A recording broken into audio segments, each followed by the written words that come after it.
BISIK,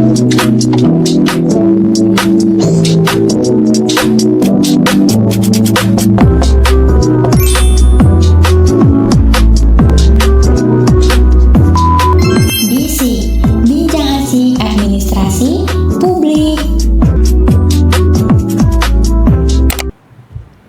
Hai Pups, balik lagi di Bisik Bincang Asik. Ayo kita kulik. Oke. Baik, kenalin aku Adi Fazal Maula dari Administrasi Publik Angkatan 2024 yang mana bakal nemenin kalian di Bisik episode kali ini. Oke. Selanjutnya sebelum masuk ke pembahasan, semoga teman-teman yang menonton sehat semua ya. Segala macamnya bisa ngejalanin kuliah, bisa ngerjain tugas, dan bisa berorganisasi. Dan jangan sampai yang terakhir overthinking. Oke, ngomong-ngomong tentang overthinking, banyak banget mahasiswa yang bertanya-tanya terkait pentingan mana sih antara IPK, relasi, dan magang nih. Jadi semua itu nantinya bakal kita bahas di sini yang bakal menjadi tema bisik kita kali ini. Oke, selanjutnya karena topik ini bakal relate banget sama teman-teman mahasiswa semua, bisa disimak aja ya. Langsung kita biar nggak salah langkah dalam mengambil keputusan dalam kita di kuliah ini. Oke, tentunya di sini aku nggak sendirian teman-teman, dan ada narasumber keren yang bakal menemani aku kali ini, yaitu Mas Dimas Firdaus Rizasto dari angkatan 2016 dengan tahun lulus pada 2021 dan mendapatkan gelar cum laude. Untuk pengalaman sendiri, Mas Dimas sudah mengikuti berbagai organisasi seperti HMAP, BEM FISIP, dan BEM Unsud. Oke. Karena sudah selesai memperkenalkan dari narasumber keren kita, sudah selesai ya. Lanjut kita ke tema utama kita, yaitu prioritasin mana sih dari magang, IPK, atau relasi. Oke.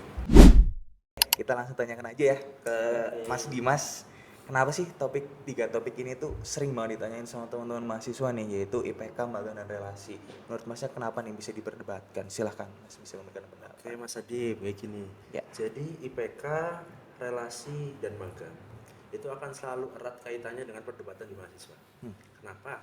Karena mahasiswa berpikir ketika tiga hal atau tiga aspek itu berjalan dengan beriringan, itu menjadi hal yang berat, Mas. Kayak nggak mungkin dong kita lagi mau ngejar ujian tapi kita harus ribet rapat sampai malam.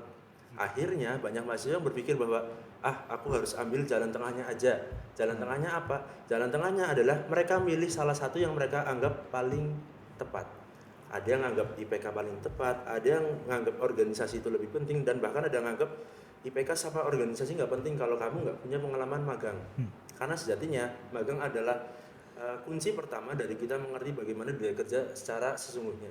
Nah, oleh karena itu pasti akan sangat erat, Mas, perdebatannya. Sebenarnya tiga hal itu tidak bisa dipisahkan karena kunci dari kita sebagai mahasiswa adalah konsisten. Percuma kalau kita milih IPK dan fokus belajar tapi kita nggak konsisten ngejarnya. Kita cuma dapat IP bagus di semester 1 sampai 2. Di semester belakang kita down, buat apa? Kalau kita ngejar organisasi, kita cuma semangat di 1-2 bulan pertama, kemudian di belakang kita malas hilang-hilangan, juga buat apa? Kalau kita magang, ternyata kita udah masuk ke tempat yang kita inginkan, tapi ternyata nggak sesuai ini job desk-nya. Gambarannya saya magang di perusahaan besar, saya bisa dapat banyak hal, ternyata cuma disuruh fotokopi. Lama-lama bosen, Mas, lama-lama mager. Nah, akhirnya nggak konsisten. Padahal tiga hal itu adalah hal yang sangat bagus kalau kita bisa konsisten. Dan kalau ditanya mau mulai dari mana, nggak mungkin kita bisa berjalan langsung semuanya, Mas. Jadi kalau menurut saya, kalau ini ditonton sama adik-adik maba, nih, kalau saya boleh kata, yang paling penting di awal itu mungkin kalian harus punya bekal IP yang cukup. Kenapa? Karena kalau IPK kalian di awal sudah kurang bagus, nanti kalian mau ikut organisasi dan ngejar IPK yang kurang bagus di semester 1 akan kesulitan. Kalau kalian langsung masuk ke organisasi belum punya pengalaman di kepanitiaan misalkan, juga pasti bakal bingung. Kalau magang juga nggak mungkin kan di awal langsung magang, kayak gitu. Jadi memang ini akan selalu menjadi perdebatan, tapi nanti kita akan coba bahas lagi nih, Mas. Apakah sebagaimana sih menyikapi yang lebih enak untuk tiga hal itu? Oke. Itu sih, Mas, kurang lebih. Oke, Oke, baik. Terima kasih Mas Dimas atas perspektifnya ya. Bagus banget karena tiga hal ini pada dasarnya kita saling berkaitan ya antara satu hal dengan yang lain ya. Oke, langsung dari kita bedah dulu ya dari yang pertama. Kita bahas soal IPK nih Kak. Oke. Saat ini kan banyak mahasiswa yang sampai begadang, stres, bahkan takut mencoba hal baru nih. Karena tadi yang sudah sesuai Masnya katakan kalau semisal dari maba kita setidaknya harus punya IP bekal yang kuat, yang bagus. Iya. Oke, eh, menurut Masnya apakah IPK memang masih sangat menentukan masa depan seseorang? Oke, siap. Akan saya jawab sesuai pengalaman saya Mas ya. Siap. Jadi gini, IPK masih sangat relevan dan masih sangat patut untuk kita kejar sebagai mahasiswa. Oke. Karena IPK sejatinya adalah pintu utama dari cita-cita kita bisa kita kejar. Sebagai contoh teknis langsung ya, sebagai contoh teknis. Banyak perusahaan besar dewasa ini menentukan standar IPK untuk masuk. Jadi kalau kita nggak punya IPK yang bagus, bahkan kita udah nggak punya tiket duluan nih Mas buat daftar, gimana kita mau masuk? Rata-rata perusahaan sekarang menentukan IPK minimal 3 untuk kampus negeri dan 3,25 untuk kampus swasta. Bahkan untuk perusahaan-perusahaan mungkin multi level nasional, IP segitu pun tidak cukup. Oke, kita bicara sampai IPK 3. Lalu kemudian ketika kembali lagi nih, misalkan Mas Adib jadi HRD, ada 3 calon karyawan, yang satu IPK-nya cum laude, yang 2 IPK-nya biasa.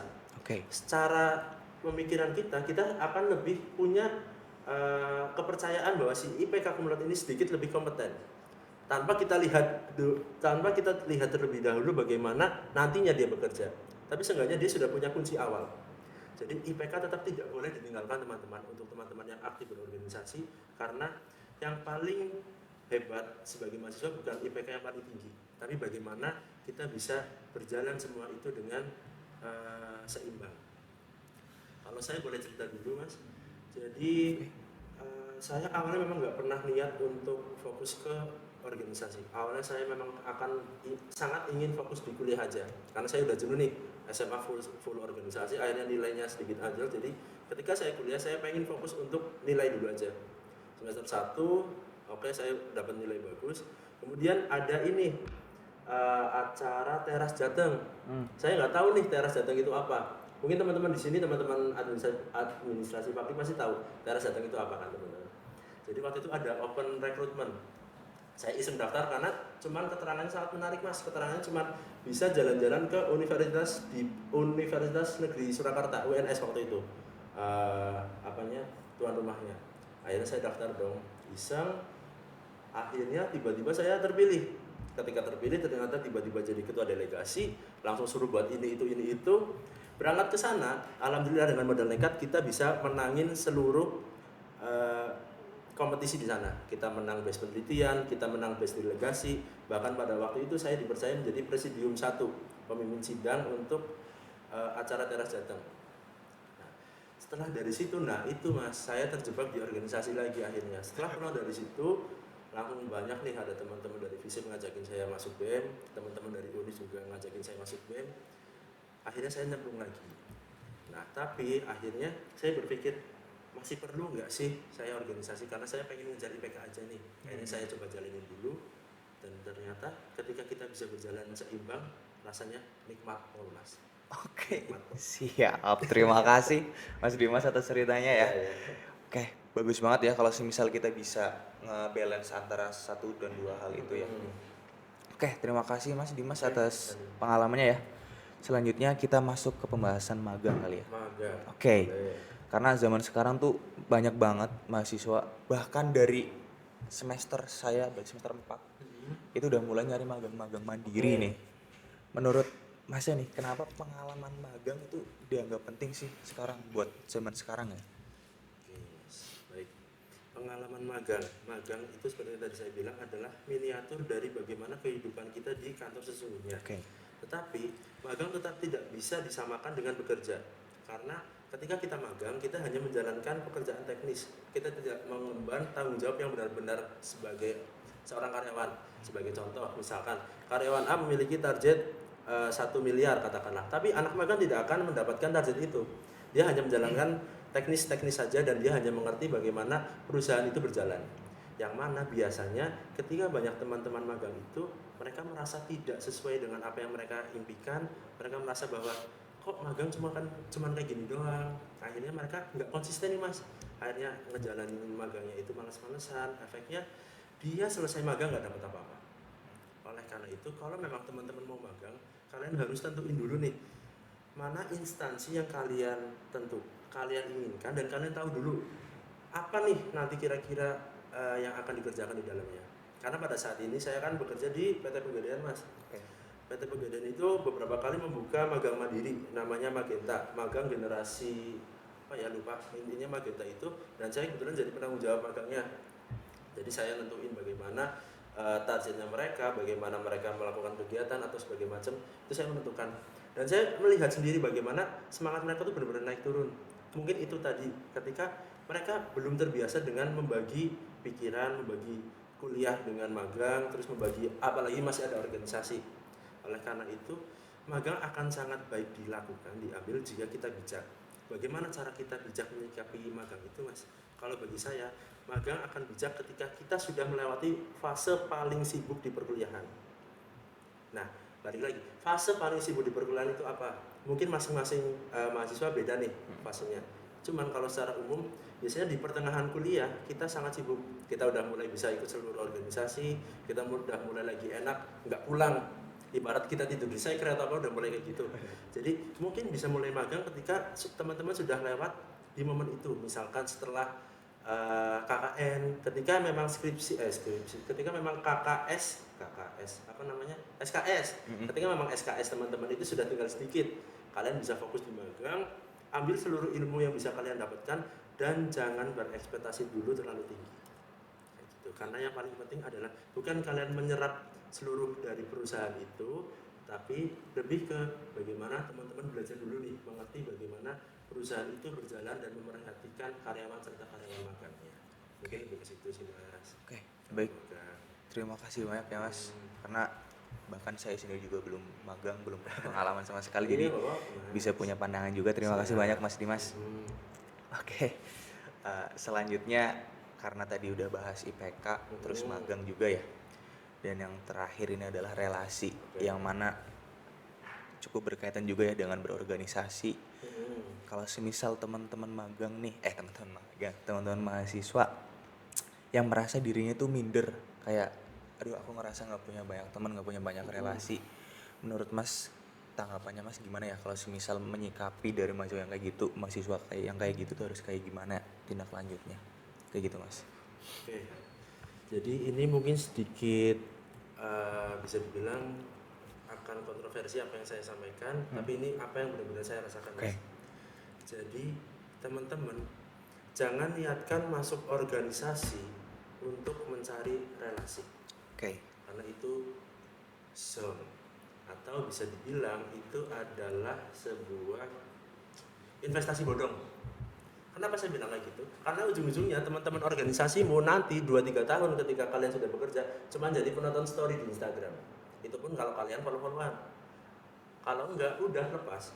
Jadi bukan saya bilang relasi itu nggak penting. Relasi itu seringkali penting, tapi jangan dijadikan tolak ukur kalian berorganisasi untuk mencari relasi. Karena organisasi itu tujuan utamanya adalah meningkatkan kompetensi teman-teman. Kenapa? Karena kalau kompetensi itu jangkanya lama mas. Jadi kalau kamu memang orang yang berkompeten, kamu akan tetap bisa menjadi dirimu sendiri dengan versi yang bagus, bahkan 5, 10 tahun, 15 tahun ke depan kamu akan tetap punya kompeten. Tapi kalau relasi, bahkan nanti ketika kamu lulus 2, 3, 4, 5 tahun ke depan, relasimu udah hilang. Relasi dalam arti teman-teman di organisasimu loh. Karena mereka sudah punya kehidupan sendiri-sendiri, mereka sudah punya karirnya sendiri-sendiri. Jadi relasi itu akan hilang sendirinya, tetapi kompetensi tidak. Oleh karena itu, jika memang ada teman-teman yang pada saat ini merasakan bahwa aku nggak punya banyak teman, aku nggak punya banyak relasi, nggak masalah. Yang penting kalian tahu cara untuk meningkatkan kompetensi. Karena peningkatan kompetensi itu banyak teman-teman, nggak hanya dari relasi, tapi juga bisa dari pengalaman, dari buku, bahkan mungkin dari podcast seperti ini, itu bisa meningkatkan kompetensi teman-teman. Kayak gitu. Karena kesuksesan yang sejauh ini saya rasakan ketika saya bisa masuk ke pekerjaan yang saya inginkan seperti ini itu murni dari saya berjuang sendiri teman-teman. Saya tidak mengandalkan relasi, saya tidak serta-merta mengandalkan orang lain untuk membantu saya masuk ke dunia bekerja, itu enggak. Jadi ketika teman-teman memiliki kompetensi, justru teman-teman akan menarik relasi itu sendiri, bukan teman-teman yang nyari-nyari lagi. Jadi kalau ada yang fokus ke organisasi, saya mau nyari relasi mas, menurut saya itu adalah orang yang kurang percaya diri. Dia kurang percaya diri dengan kompetensinya mas, kayak gitu. Jadi kalau orang yang percaya dia memang kompetensi, nantinya dia yang akan dicari, kayak gitu. Ini mungkin sedikit kontroversi, tapi itu yang saya rasakan dan sih mas. Mungkin kalau saya bisa berkata juga ke Mas Adib, misalkan Mas Adib lulus SMA tahun berapa? Berarti tahun 2024. SMA mana dulu? Asli Purwokerto atau bukan? Saya asli Purwokerto. Asli Purwokerto. SMA mana mas? 5, negeri 5. SMA 5, lulus tahun 2024. Ya. Oke. Sama teman-teman Mas Adib waktu Mas Adib kelas 1 SMA, berapa yang masih komunikasi? 4 orang. Seperti itu contohnya. Jadi relasi bukan menjadi kunci kalian untuk masuk ke organisasi. Bukan itu masuk ke organisasi tujuannya teman-teman. Harus diluruskan dulu. Jadi organisasi penting untuk meningkatkan kompetensi. Karena di organisasi teman-teman bisa belajar banyak hal langsung. Ada yang langsung jadi Medkominfo nih, secara nggak langsung belajar seperti ini, penyiapan acara dan segala macam. Ada yang mungkin di bidang pengembangan mahasiswa, belajar langsung nih bagaimana cara meningkatkan kompetensi teman-teman. Ada yang langsung jadi ketua, gimana cara mengorganisir teman-teman, yang mana itu tidak akan teman-teman dapatkan kalau nggak masuk ke organisasi. Jadi bukan saya temannya Mas Adib nih, anak HMAP, bukan itu yang dicari, tapi saya adalah ketua HMAP dengan segala macam tanggung jawab saya, kayak gitu. Itu yang nantinya menjadi poin plus. Oke, terima kasih banyak nih karena banyak, bahkan saya sendiri juga kalau semisal kita mikirin tentang kepanitiaan, organisasi, pasti pada akhirnya relasi lagi. Karena bukan itu ya sebagai tolak ukur kita sebagai mahasiswa ya. Lebih kita meningkatkan kepada kompetensi kita. Terima kasih banyak Mas, karena ini juga salah satu insight baru ya, perspektif baru buat saya sendiri juga. Oke, selanjutnya cukup ya teman-teman, karena saya rasa sudah semua dari 3 topik pembahasan, yaitu dari IPK, relasi, dan magang sudah dibahas semua, sudah dijawab semua oleh Mas Dimas sendiri selaku narasumber. Selanjutnya teman-teman bisa pertimbangkan lagi apa yang sudah diucapkan tadi sama Mas Dimas, segala macam yang sudah diutarakan, yang sudah disampaikan, teman-teman bisa catat karena banyak banget perspektif baru yang sudah diungkapkan tadi oleh Mas Dimas sebagai alumni.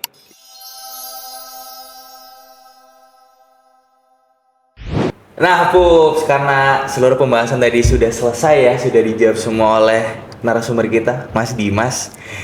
Kita sudah sampai di penghujung episode Bisik kali ini. Sangat disayangkan ya, karena sudah mau selesai. Cuman aku rasa kita semua pasti bakal dapat suatu perspektif baru yang mana nantinya bisa terpakai juga untuk kebutuhan masa depan kita. Oke, aku izin merekap ya teman-teman penonton semua. Dari seluruh pembahasan kita dari 3 topik tadi, aku rasa teman-teman bisa mempertimbangkan ya mana yang harus kita prioritaskan, karena IPK bisa menjadi tiket kita nanti di lapangan pekerjaan. Selanjutnya relasi yang biasa teman-teman mahasiswa itu agung-agungkan bukan menjadi suatu hal yang perlu diprioritaskan, karena tadi Mas Dimas mengatakan bahwasanya kalau semisal kita bisa meningkatkan kompetensi kita, pasti relasi akan mengikuti. Oke. Terus juga untuk magang itu salah satu juga menjadi catatan buat teman-teman penonton semua untuk bisa diikuti setelah teman-teman bisa menyelesaikan seluruh rangkaian kuliah yang sedang sibuk-sibuknya antara semester 5 semester 6 mungkin ya. Oke. Terima kasih banyak ya Mas Dimas atas segala waktunya yang sudah bisa mau ke sini, bisa menerangkan segala hal yang kita tanyakan dari teman-teman